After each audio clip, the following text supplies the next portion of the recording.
ప్రపంచ వాతావరణాన్ని ఒక్కసారిగా మార్చేసే శక్తి ఉన్న ఎల్ నినో మళ్లీ తిరిగి వస్తుందా?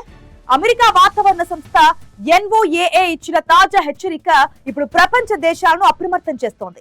ఈసారి ఎల్ నినో ఎంత తీవ్రంగా ఉంటుంది? భారత్పై దీని ప్రభావం ఎలా ఉండబోతుంది? రాబోయే నెలల్లో వాతావరణం ఎలా మారబోతోంది? పూర్తి వివరాలను ఈ కథనంలో చూద్దాం. ప్రపంచ వాతావరణ ప్రభావితం చేసే కీలక సహజ ప్రక్రియ అయిన ఎల్ నినో మళ్లీ ఏర్పడుతున్నట్లు అమెరికా జాతీయ సముద్ర వాతావరణ సంస్థ NOAA వెల్లడించింది. పసిఫిక్ మహాసముద్రంలోని మధ్య తూర్పు ప్రాంతాల్లో సముద్ర జలాల ఉష్ణోగ్రతలు అసాధారణంగా పెరగడం వల్ల ఎల్ నినో ఏర్పడుతుంది. ఈ మార్పు ప్రపంచ వ్యాప్తంగా గాలుల ప్రవాహం, వర్షపాత నమూనాలను ప్రభావితం చేస్తుంది. ఎల్ నినో ప్రభావంతో కొన్ని దేశాల్లో భారీ వర్షాలు, వరదలు సంభవించే అవకాశం ఉండగా మరికొన్ని ప్రాంతాల్లో తీవ్రమైన ఎండలు, కరువు పరిస్థితులు ఏర్పడే ప్రమాదం ఉంది. వాతావరణ నిపుణుల అంచనాల ప్రకారం రాబోయే నెలల్లో ప్రపంచ ఉష్ణోగ్రతలు మరింత పెరిగే అవకాశం ఉంది. ఇప్పటికే వాతావరణ మార్పులతో రికార్డు స్థాయి వేడిని ఎదుర్కొంటున్న ప్రపంచానికి ఎల్ నినో మరో సవాలుగా మారవచ్చని హెచ్చరిస్తున్నారు.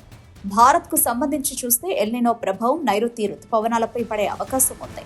దీంతో కొన్ని ప్రాంతాల్లో వర్షపాతం తగ్గడం, వ్యవసాయ రంగంపై ప్రభావం చూపడం, నీటి కొరత సమస్యలు తలెత్తే అవకాశం ఉందని నిపుణులు చెబుతున్నారు. అయితే ప్రతి ఎల్ నినో ఒకేలా ఉండదని, దాని తీవ్రతను బట్టి ప్రభావాలు మారుతాయని వాతావరణ శాస్త్రవేత్తలు స్పష్టం చేస్తున్నారు. ప్రస్తుతం ప్రపంచ వ్యాప్తంగా వాతావరణ శాఖలో పరిస్థితులను నిశితంగా పరిశీలిస్తున్నారు. ఎల్ నినో బలపడితే రాబోయే నెలల్లో ప్రపంచ వాతావరణంలో కీలక మార్పులు చోటు చేసుకునే అవకాశం ఉందని నిపుణులు హెచ్చరిస్తున్నారు.